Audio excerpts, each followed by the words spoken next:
JJ, you get the kind of, you're used to the performances like that from LeBron and AD, but to have Max and Dorian combined for so few shot attempts, but to hit them and to kind of play defense, did that typify, you feel like, the effort that they're bringing and kind of where the team energy is at right now? Yeah, Doe had an awful first half.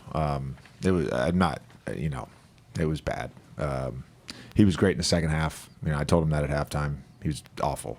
I don't know where that came from. I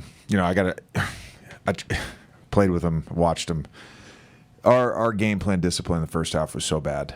So bad. And I thought our guys, they played offensively with the right intent. Another night where we got close to 30 assists. Defensively, Trae Young, he bends you in ways. We played coverage tonight, and he's still 33 and 9. I mean, he's a fantastic offensive player. But I thought our defense overall in the second half was much better. Doe, Max, those guys. Again, you go against elite offensive players, and you're not gonna stop them. They're gonna figure out ways to score and assist their teammates. Bigger picture, if you don't like the game plan discipline, are you encouraged then that it's not an easy win, but a relatively comfortable one in terms of the scoreline? Yeah. I'm encouraged by our team in general. I think the message that I relayed to them at halftime is the reason why that stuff matters. The reason why executing a personnel-based scouting report that we've talked about is because I don't want to coach a good team. I don't want to be a part of a good team. I want to be a part of a great team, and I believe this team can be a great team. And so it is about the small details. And, we don't – we said this the other night at halftime against Sacramento, felt the same way against this team, and this is not a knock on either of these teams. It's just the nature of how they play and how they score. At times they're just running up and down the court. It feels like a pickup game. We're going to lose the pickup game. We're going to lose the pickup game.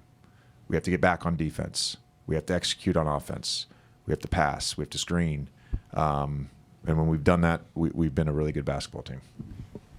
JJ, what were some of the things that got you most frustrated in the first half, in terms of like the things you wanted to see when it came to execution that you guys didn't execute? Started on makes. They had 11 fast break points in the first half, and some of those were off our turnovers. But I scored 9 right after makes, so essentially 20 transition points and a half, which is insane.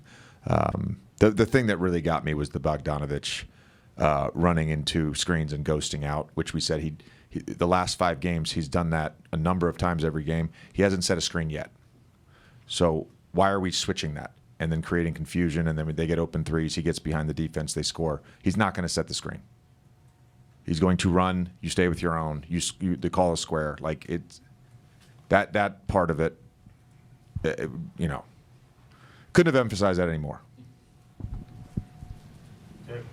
I have 2 for you, JJ. You guys have won 8 out of 11. I think that's right. And only 2 of those games are against opponents above you in the standings. You split them against Memphis and Cleveland. With Houston coming up, do you like, or what do you feel about a challenge like that, where you guys are momentum-wise headed into this trip? Yeah, I would say every night's a challenge. I mean, I just really feel that way about the NBA right now. Every night's a challenge. Every opponent has good players. Every opponent has long defenders. I think it's not just indicative of our team. It's indicative of the league. It's hard to win games. I mean, you saw what I think happened tonight in the West. Max Wivet just told me, Houston loses, San Antonio beats Denver, Dallas loses. Like, it's hard to win night to night. So relishing the challenge of this trip, because Houston's fantastic and Dallas is fantastic, even if Luka doesn't play. But it's no different than tonight. It's no different than last night. It's you got to do it the right way, and you got to build the habits, and you got to execute. And just as a basketball guy born in the 80s, what's it like to see LeBron pass Michael Jordan in all-time 30-point games on a fadeaway jump shot? Yeah, I mean, I was unaware of the record until we huddled as a staff. But I congratulated him. It's just another thing that he's done in his career, and certainly speaks to his greatness and longevity.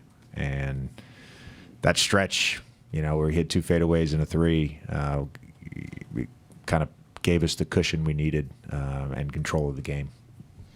Hey, JJ, you guys opened the season really hot, had a bit of a losing streak, lost 9 of 11. Now you guys have won 8 of 11 and are back and forth. Obviously, you're used to these ups and downs, having played in the league for 15 seasons.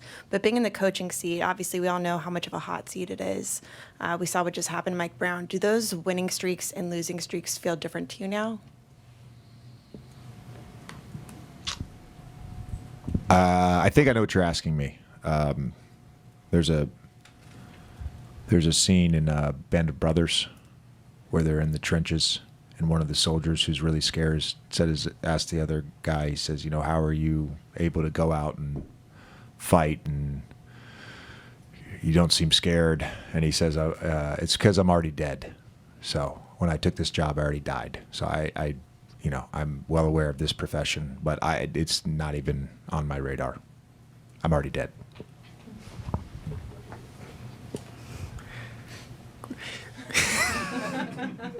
Not a thought day to day. Sorry. Wow. It's kind of to her question. Even through the downs that you guys went through, what helped you maintain the belief that this can still be a great team? I guess even through this surge. I guess, yeah. Yeah, I'll reiterate something that I believe I said in this very room prior to the Philadelphia game, coming off that road trip when we lost 4-5 and we were 4-4, and I signed up for the hard stuff. I didn't sign up for the easy stuff. I enjoy problem solving. I enjoy the hell out of coaching. So it's not. It's not one thing that led to it's all part of the process and journey of trying to become a good basketball team and hopefully a great basketball team.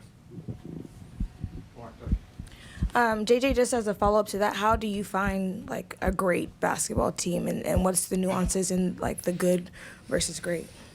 Yeah, I mean, you could certainly look at wins and losses. I tend to think of a team that has a firm, consistent identity and a strong belief and confidence in that identity every night. And we're building that, and we are so much further along than we were October 22nd or whenever the first game was. So I'm very, encouraged. Pleased is the wrong word because you can't get pleased in this profession. You're encouraged, and I'm encouraged by our group right now. Thanks, Coach.